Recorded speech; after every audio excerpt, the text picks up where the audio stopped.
Africa Content TV. Sobera Jakubini.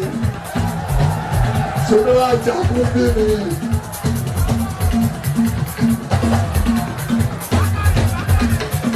Sobera Jakubini. Àbọ̀bẹ̀rẹ̀ sílẹ̀kùn méje bí. Sobera sílẹ̀kùn méje bí ni. Mr. Honorable. Wọ́n ẹni tí ọmọ náà.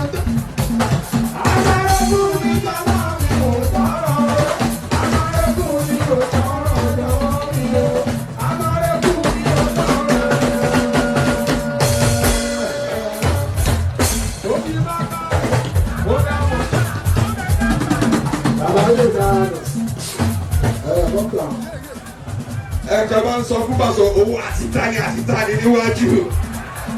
Bàṣọ. Ẹ jẹ́ kó máa lọ bẹ́ẹ̀ lọ. Bàṣọ pọ̀. Ọ̀gá respect. Máa kọ́ lẹ́kùn kẹjọ bí ìbàdàn ní sọ̀yìn sí ikọ́. Ìbàdàn ṣoṣo ṣé kí n kọ́ lẹ́kùn kẹjọ? Ṣoṣo. Ó tẹ̀ lọ. Ẹ bá lọ fún ọmọ ìlànà akọ̀lẹ̀ kò kẹwàá o. Bọ́ọ̀lù bẹ́ẹ̀ ni kò tó gbà láyé o. Mr. Honorable. Ó lọ bàbà. Káà ní kí ẹ̀fọ́ náà dẹ́gbẹ́ ọ̀dúnrà.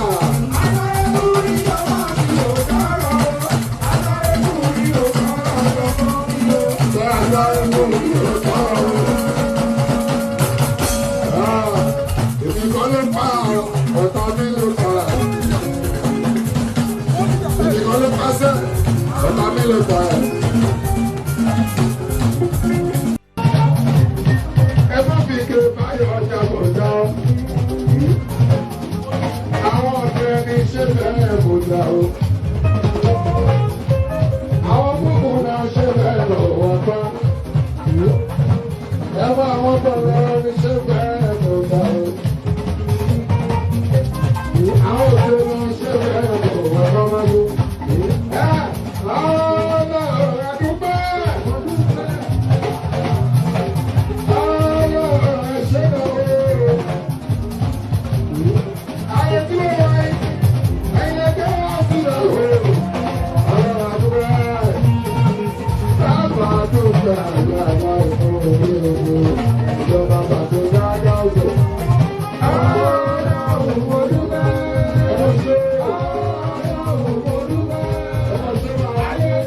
tó bóyá sọ bẹ́ẹ̀ gbogbo bí wo ni ó máa tẹ̀lé fún.